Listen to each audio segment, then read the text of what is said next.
अस्सलामुअलैकुम स्टूडेंट्स, कैसे हैं आप? खैरियत से हैं? So let's begin the game. धक धक धक धक धक धक। पहला सवाल, holandric traits are dash. Holandric traits जो होती हैं इनको हम क्या बोलते हैं? अच्छा, ऑप्शंस हैं बेटे, X linked recessive traits, X linked dominant traits, फिर है वाई लिंक्ड ट्रेड्स, फिर है ऑल ऑफ दीज। तो याद रखना, जो भी आपके पास होलेंड्रिक ट्रेड्स होती हैं ना, ये वाई लिंक्ड ट्रेड्स को ही हम ऑल्टरनेटिवली बोल रहे होते हैं। ना तो ये एक्स लिंक्ड डोमिनेंट में आती हैं, ना ही बेटे ये हमारे पास एक्स लिंक्ड रिसेसिव में आती हैं। तो ये रिसेसिव भी डोमिनेंट भी, ये दोनों ही हमारे पास जो है वो एलिमिनेट हो जाएंगे। वाई लिंक्ड ट्रेड्स में बेटे ये हम इसको डील करेंगे। ठीक है जी। नेक्स्ट क्वेश्चन है हमारे पास, which of the following moved in a zig zag pattern. अच्छा जी, जिग जैग पैटर्न में कौन मूव करता है? तो इसका आंसर रोलर कोस्टर तो नहीं बताना आपने, ठीक है। ये आपके पास बेटे बड़े सिंपल से सवाल है। इसमें हम लोगों ने देखना है कि ट्रेड्स कौन सी जिग जैग पैटर्न में ट्रेवल कर रही होती हैं। वाई लिंक्स नहीं, वाई लिंक ट्रेड्स जो होती हैं बेटे ये डायरेक्टली पिताजी जो होते हैं, यानी एक अब्बा जान जो हैं वो अपने डायरेक्ट बेटे को ये ट्रेड्स ट्रांसफ़र करते हैं। ठीक है, तो ये जिगजैग हुआ नहीं। फिर है X link dominant traits. X link dominant traits भी डायरेक्टली नहीं है, इसमें बेटे आपके पास मदर जो है वो डायरेक्टली अपने बेटे और बेटी दोनों को ट्रांसफ़र कर सकती है, तो ये भी नहीं है।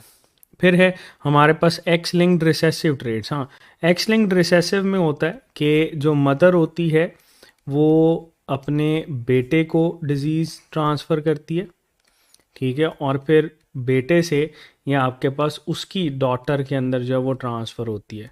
तो इसको हम लोग बोलते हैं जिग जैग पैटर्न। ठीक है, तो हमारे पास आंसर बेटे इसमें आता है X linked recessive traits. Done. Next question है, which of the following is Y linked trait. कौन सी जो है भाई हमारे पास वाई लिंक्ड ट्रेड इसमें मौजूद है? तो बेटे ऑप्शंस बड़ी आसान सी हैं जिनको हम लोगों ने देखना है। तो देखो ज़रा, क्या हाइपर ट्राइकोसिस इसकी वाई लिंक्ड में है? बिल्कुल है बेटे। ठीक है, वेबिंग ऑफ टोस ये भी है।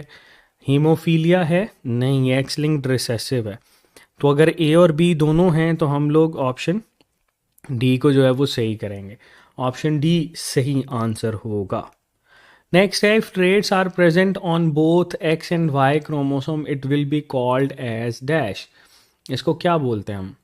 अच्छा, याद रखना, हम लोगों ने पढ़ा था कि सपोज अगर ये हमारे पास एक एक्स क्रोमोसोम है and that is a Y chromosome, और हम ये कह रहे हैं कि हमारे पास एक जो जीन है वो इस पे भी है इस पे भी है, मतलब दोनों पे ही फिक्स है।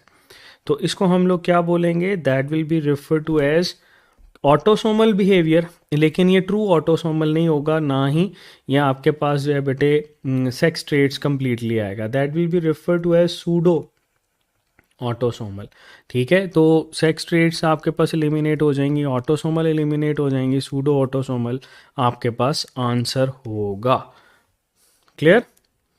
नेक्स्ट है, which of the following is in more than 80% patients of the haemophilia. तो हम लोगों ने पढ़ा था हीमोफीलिया ए बी सी और डी। ठीक है, और इसमें जो हीमोफीलिया ए होता है ना बेटे, ये आपके पास सबसे ज़्यादा होता है। 80% पेशेंट्स के अंदर जो है वो हीमोफीलिया ए होता है, and that is because of the factor 8 deficiency.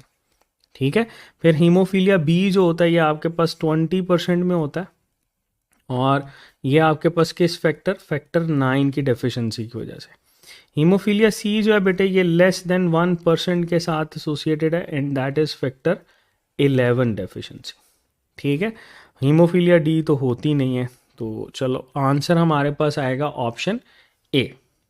Next question है, gene for haemophilia C is present on. अच्छा जी, हीमोफीलिया सी जो है ये आपके पास हम लोगों ने पढ़ा था कि मेल और फीमेल दोनों में ही हमारे पास मौजूद होता है, इक्वली ट्रांसमिट हो सकता है, क्योंकि ये ऑटोसोमल है। हीमोफीलिया सी जो होता है ये आपके पास कौन सा है? ऑटोसोमल हम इसको कंसीडर करते हैं। ठीक है जी। तो ये कौन से क्रोमोसोम पे बेटे इसका जीन होता है? क्रोमोसोम नंबर 4 पे होता है। क्रोमोसोम नंबर 7, 11 और 21 जो है बेटे यहाँ से एलिमिनेट कर जाएंगे। ठीक है। नेक्स्ट है normal human has dash vision. तो जब भी हम लोग नॉर्मल ह्यूमन की बात करते हैं ना, तो बेटे 3 तरह के प्राइमरी कलर जो है वो डिटेक्ट कर सकता है। और अगर ये 3 कलर को डिटेक्ट कर रहा है, सपोज रेड, ग्रीन और ब्लू कलर को डिटेक्ट कर रहा है, तो इसकी वजह से हम इसको बोलते हैं कि ये भाई ट्राइक्रोमेट होता है। ठीक है, ट्राइक्रोमेट हम इसको बोलते हैं। तो देखो, मोनोक्रोमेट नहीं, डाई भी नहीं है, टेट्रा भी नहीं है, दैट विल बी ट्राइक्रोमेट। ठीक है, तो ऑप्शन सी बेटे हमारे पास आंसर होगा। नेक्स्ट है blue colour trait is on chromosome number dash. तो ब्लू कलर जो बेटे आपके पास ट्रेट होती है, ये ब्लू कलर ब्लाइंडनेस को हम लोग बोलते हैं, ये भी ऑटोसोमल है हीमोफीलिया सी की तरह से। तो हम ये कहते हैं कि ब्लू कलर जो होता है बेटे, ये आपके पास क्रोमोसोम नंबर 7 के ऊपर रिजाइड करेगा। 4 तो एलिमिनेट हो जाएगा, 11 और 22 जो है ये भी आपके पास एलिमिनेट हो जाएंगे। ठीक है, चलो नेक्स्ट है which of the following is red colour weakness. तो रेड कलर वीकनेस हमारे पास किसको बोलते हैं? वीकनेस के लिए तो हम मेलस की टर्म यूज़ करते हैं ना। तो आपके पास मेलस इसमें भी है और मेलस इसमें भी लिखा है। नोपिया तो आपके पास वैसे ही एलिमिनेट हो जाएगा ना, तो बी और डी तो निकल गए। अच्छा, रेड कलर वीकनेस की बात करते हैं, तो रेड कलर के लिए ना हम लोग टर्म यूज़ करते हैं बेटे प्रोटा या प्रोटीरो। ठीक है, तो ये देखो प्रोटेनोमेलस जो है ये आपके पास रेड कलर वीकनेस को शो करेगा। ड्यूटीरेनोमेलस की टर्म जो है ये हम लोग यूज़ कर रहे होते हैं ग्रीन कलर के लिए। ठीक है, तो यहाँ पर स्टेटमेंट में तो ग्रीन पूछा ही नहीं है, तो आंसर हमारे पास आएगा ऑप्शन ए। नेक्स्ट है ड्यूटीरानोपिया हैज़ डैश कलर परसेप्शन। अच्छा, जब हम लोग ये कहते हैं कि ड्यूटीरानोपिया है, तो इसका मतलब क्या है? ड्यूटीरा का मतलब ये है कि भाई ये आपके पास ग्रीन कलर जो है वो इसमें एब्सेंट है। ठीक है, ग्रीन क्या है इसमें बेटे? एब्सेंट है, तो ग्रीन कलर तो ये नहीं देख सकता ना।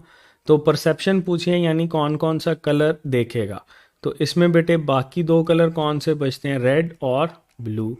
इन दोनों कलर को ये ऑब्जर्व कर सकता है। तो ये देखो ये कहाँ पर लिखा है, ऑप्शन ए में ही लिखा हुआ है, यही आंसर होगा।